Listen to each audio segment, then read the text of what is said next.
Ete munto, ete şandar, maya hortek. Ete munto, ete şandar, maya hortek.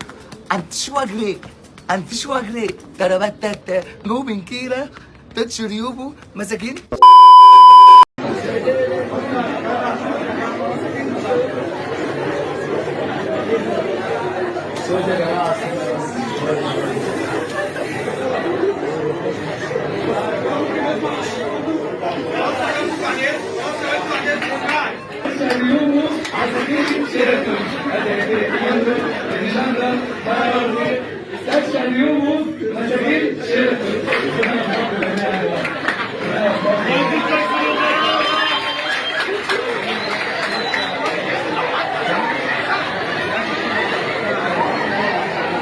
عارفه اغنيه بتاعت وسط دموع وجراح وغرام جيتي سعادتك.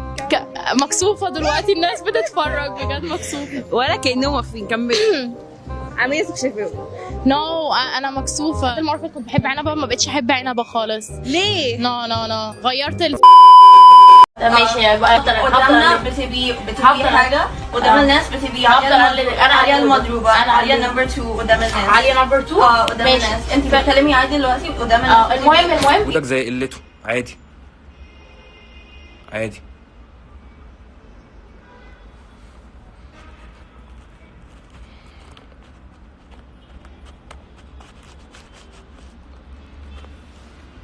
بعمل بيتزا على فروتي لوبس.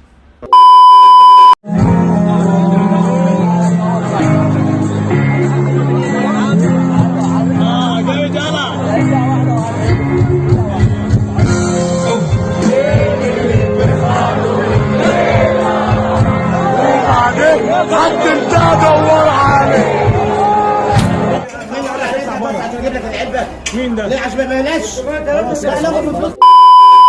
طيب تمام انا هلاقي ايه اللي منعك بقى تجددها؟ يا فندم معلش هقول لك على حاجه، اجددها ازاي؟ انت عارف تجديد الرخصه الاولى دي بكام؟ معلش ده انا عليها 5 طب ما انت خدت مكافأة من ست.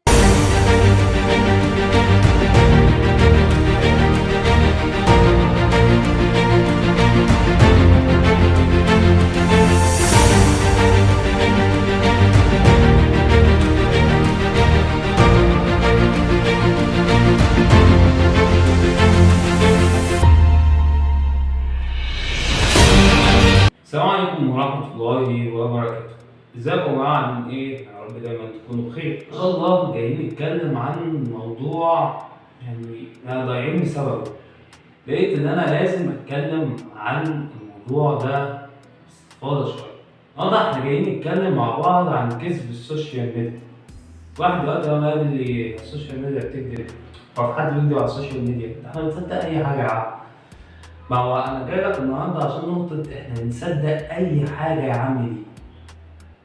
ايه الموضوع بالظبط؟ انا جاي اقول لك ايه الدنيا الفيك اللي انت بتقعد تصدقها. احنا بنصدق اي حاجة حرفيا. طب زي ايه يا عم؟ ما تقول لنا كده. اولا وديت خطيبتي في المكان الفلاني في البلد الفلانية. قربنا من مصر ورحنا مش عارف دولة ايه كده عشان الظروف هنا مش كويسة وبتاع. تمام. عملت مقلب لصاحبي الفلاني.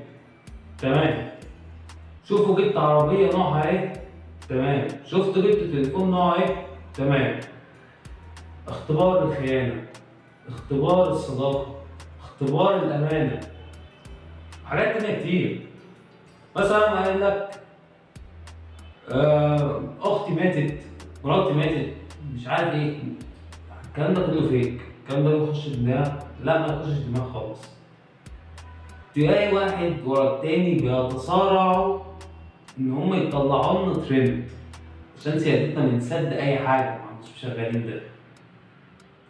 انا جاي اقول لك النهارده انا كواحد شغال ازاي. يعني انا كواحد عشان اقدم لك كونتنت او محتوى بحب اشتغلك ازاي؟ اطلع لك ان انا واحد ياما هنا هناك، وكل اللي انت شايفه قدام الكاميرا بتصدقه وبتقول ان انا عايش الحياه ديت حياه اثرياء. مفيش الكلام ده اصلا.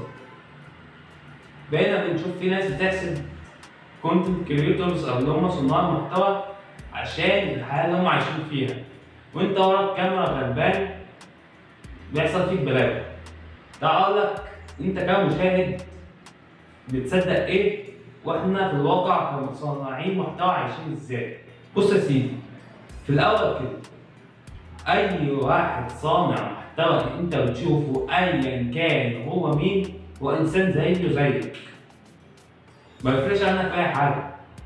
بس انا اقول لك مثلا اللي بياخد خطيبته وبيطلع على تركيا ده مثلا في مكان فلان الفلاني بيكون متفق معانا عليه، وبيقوم قال لنا تعالى اعمل لي اعلان. الكلمه دي خطيره بالنسبه لنا.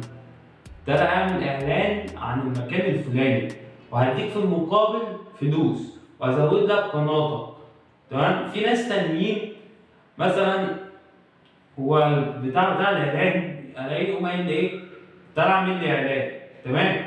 بس انت هتقول في الحته الفلانيه كذا كذا كذا وخلاص خلص. انا طالع قايل لك يا جماعه الفيديو ده سبونسر باي كذا في النص بقى الفيديو 1 2 3 4 وخلاص الاعلان اتقفل على كده. في ناس تانيين ده لا لازم تجي لي وتعمل لي فيديو مخصوص ومكان ومش عارف ايه الكلام ده وهنتفق مع بعض على سعر في الاخر. انا جايب معدات، انت تجيب معدات، الدنيا تمام. انا اجي اصور، انت ممكن تصور عادي مش مشكله، بنتج فيديو بنرفعه يضرب بقى المشاهدات اللي هو عايزها، وانت تكسب شهره وانا اكسب شهره انا كمان. فدي هي الدنيا اللي انت ما انتش واخد بالك منها. لكن انا بروح كصانع محتوى بكون جاي من القلب والسكر عشان بعيد الفيديو اكتر من مليون مره. تمام؟ بس في الاخر بستفاد عشان باخد فلوس، وانت يعني بيكون دمك محروق. تشوف هو معاه 1,000,000 جنيه، ده شوف متجوز مين، ده شوف معاه تليفون ايه. الكلام ده ما بيحصلش. يا عم ممكن دلوقتي اجر لك ايفون من واحد صاحبي والله العظيم بنشوفها، اقول لك شوفوا يا جدعان انا جبت ايفون جديد وبرسم عليه اهو. ايه وجه الاستفاده دلوقتي لما انت تجيب ايفون وبترسم عليه؟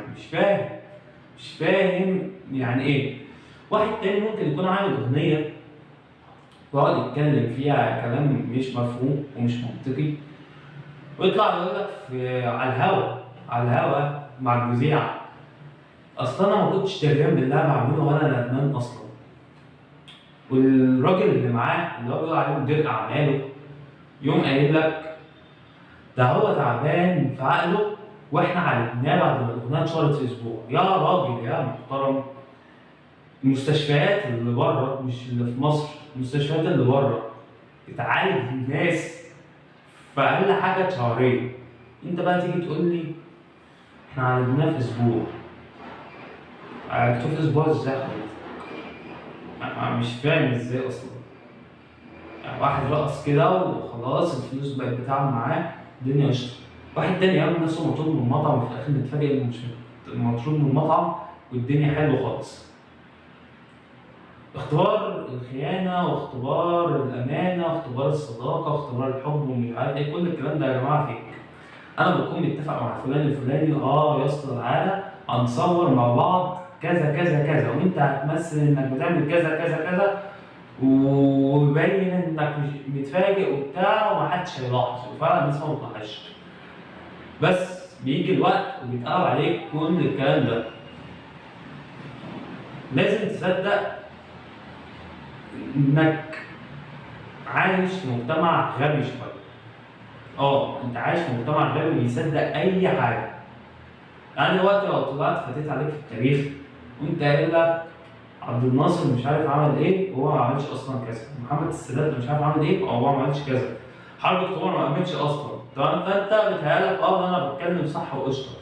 في واحده شغاله بدون ذكر اسامي داخله عماله تشرح التاريخ، تمام؟